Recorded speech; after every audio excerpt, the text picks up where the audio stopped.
अध्याय 9 परम गुह्य ज्ञान। श्री भगवान ने कहा, हे अर्जुन, चूंकि तुम मुझसे कभी ईर्ष्या नहीं करते, इसलिए मैं तुम्हें यह परम गुह्य ज्ञान तथा अनुभूति बतलाऊंगा, जिसे जानकर तुम संसार के सारे क्लेशों से मुक्त हो जाओगे। यह ज्ञान सब विद्याओं का राजा है, जो समस्त रहस्यों में सर्वाधिक गोपनीय है। यह परम शुद्ध है, और चूंकि यह आत्मा की प्रत्यक्ष अनुभूति कराने वाला है, अतः यह धर्म का सिद्धांत है। यह अविनाशी है और अत्यंत सुखपूर्वक संपन्न किया जाता है।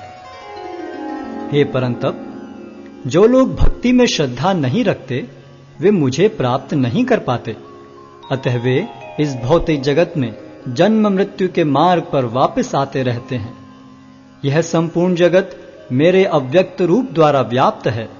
समस्त जीव मुझ में हैं, किंतु मैं उनमें नहीं हूं। तथापि मेरे द्वारा उत्पन्न सारी वस्तुएं मुझ में स्थित नहीं रहती।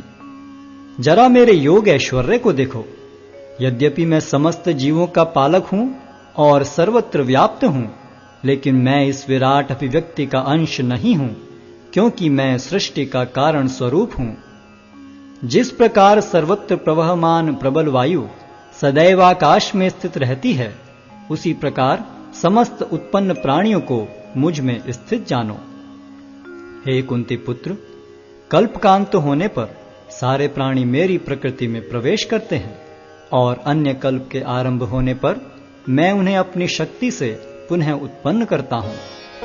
संपूर्ण विराट जगत मेरे अधीन है। यह मेरी इच्छा से बारंबार स्वतः प्रकट होता रहता है और मेरी ही इच्छा से अंत में विनष्ट होता है। हे धनंजय, ये सारे कर्म मुझे नहीं बांध पाते हैं। मैं उदासीन की भांति इन सारे भौतिक कर्मों से सदैव विरक्त रहता हूं। हे कुंती पुत्र, यह भौतिक प्रकृति मेरी शक्तियों में से एक है और मेरी अध्यक्षता में कार्य करती है, जिससे सारे चर तथा अचर प्राणी उत्पन्न होते हैं। इसके शासन में यह जगत बारंबार सृजित और विनष्ट होता रहता है। जब मैं मनुष्य रूप में अवतरित होता हूं, तो मूर्ख मेरा उपहास करते हैं। वे मुझ परमेश्वर के दिव्य स्वभाव को नहीं जानते। जो लोग इस प्रकार मोहग्रस्त होते हैं, वे आसुरी तथा नास्तिक विचारों के प्रति आकृष्ट रहते हैं। इस मोहग्रस्त अवस्था में उनकी मुक्ति आशा, उनके सकाम कर्म तथा ज्ञान का अनुशीलन सभी निष्फल हो जाते हैं। हे पार्थ, मोहमुक्त महात्मा जन दैवी प्रकृति के संरक्षण में रहते हैं। वे पूर्णतः भक्ति में निमग्न रहते हैं, क्योंकि वे मुझे आदि तथा विनाशी भगवान के रूप में जानते हैं। ये महात्मा मेरी महिमा का नित्य कीर्तन करते हुए, दृढ़ संकल्प के साथ प्रयास करते हुए, मुझे नमस्कार करते हुए भक्ति भाव से निरंतर मेरी पूजा करते हैं। अन्य लोग जो ज्ञान के अनुशीलन द्वारा यज्ञ में लगे रहते हैं, वे भगवान की पूजा उनके अद्वय रूप में, विविध रूपों में तथा विश्व रूप में करते हैं। किंतु मैं ही कर्मकांड, मैं ही यज्ञ, पितरों को दिया जाने वाला तर्पण, औषधि, दिव्य ध्वनि, घी, अग्नि तथा आहुति हूं। मैं इस ब्रह्मांड का पिता, माता, आश्रय तथा पितामह हूं। मैं ज्ञेय, शुद्धिकर्ता तथा ओंकार हूं। मैं ऋग्वेद, सामवेद तथा यजुर्वेद भी हूं। मैं ही लक्ष्य, पालनकर्ता, स्वामी, साक्षी, धाम, शरण स्थली तथा अत्यंत प्रिय मित्र हूं। मैं सृष्टि तथा प्रलय, सबका आधार, आश्रय तथा अविनाशी बीज भी हूं।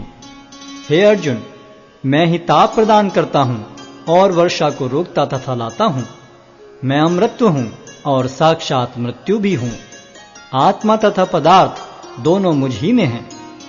जो वेदों का अध्ययन करते तथा सोमरस का पान करते हैं, वे स्वर्ग प्राप्ति की गवेषणा करते हुए अप्रत्यक्ष रूप से मेरी पूजा करते हैं। वे पाप कर्मों से शुद्ध होकर इंद्र के पवित्र स्वर्गिक धाम में जन्म लेते हैं, जहां वे देवताओं का सा आनंद भोगते हैं। इस प्रकार जब वे विस्तृत स्वर्गिक इंद्रिय सुख को भोग लेते हैं और उनके पुण्य कर्मों के फल क्षीण हो जाते हैं, तो वे इस मृत्यु लोक में पुनः लौट आते हैं। इस प्रकार जो तीनों वेदों के सिद्धांतों में दृढ़ रहकर इंद्रिय सुख की गवेषणा करते हैं, उन्हें जन्म मृत्यु का चक्र ही मिल पाता है। किंतु जो लोग अनन्य भाव से मेरे दिव्य स्वरूप का ध्यान करते हुए निरंतर मेरी पूजा करते हैं, उनकी जो आवश्यकताएं होती हैं उन्हें मैं पूरा करता हूं और जो कुछ उनके पास है उसकी रक्षा करता हूं।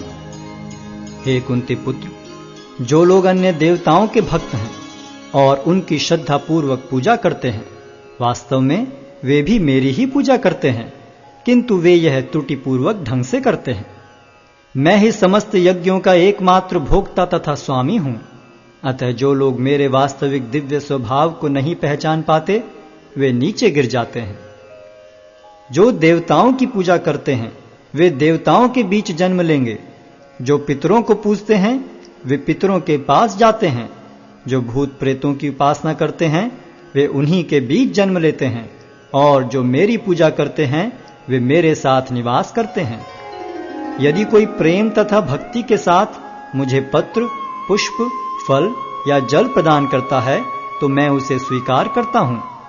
हे कुंती पुत्र, तुम जो कुछ करते हो, जो कुछ खाते हो, जो कुछ अर्पित करते हो या दान देते हो और जो भी तपस्या करते हो उसे मुझे अर्पित करते हुए करो। इस तरह तुम कर्म के बंधन तथा इसके शुभाशुभ फलों से मुक्त हो सकोगे। इस संन्यास योग में अपने चित्त को स्थिर करके तुम मुक्त होकर मेरे पास आ सकोगे। मैं न तो किसी से द्वेष करता हूं, न ही किसी के साथ पक्षपात करता हूं।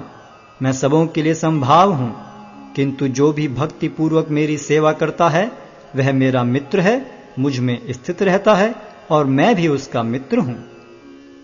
यदि कोई जघन्य से जघन्य कर्म करता है, किंतु यदि वह भक्ति में रत रहता है तो उसे साधु मानना चाहिए, क्योंकि वह अपने संकल्प में अडिग रहता है। वह तुरंत धर्मात्मा बन जाता है और स्थायी शांति को प्राप्त होता है।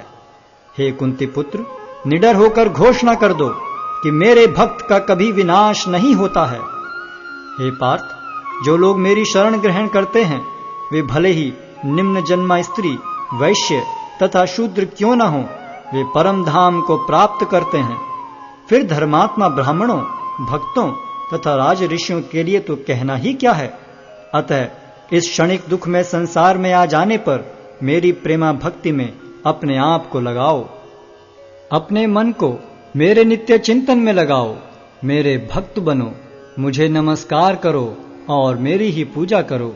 इस प्रकार मुझ में पूर्णतया तल्लीन होने पर तुम निश्चित रूप से मुझको प्राप्त होगे।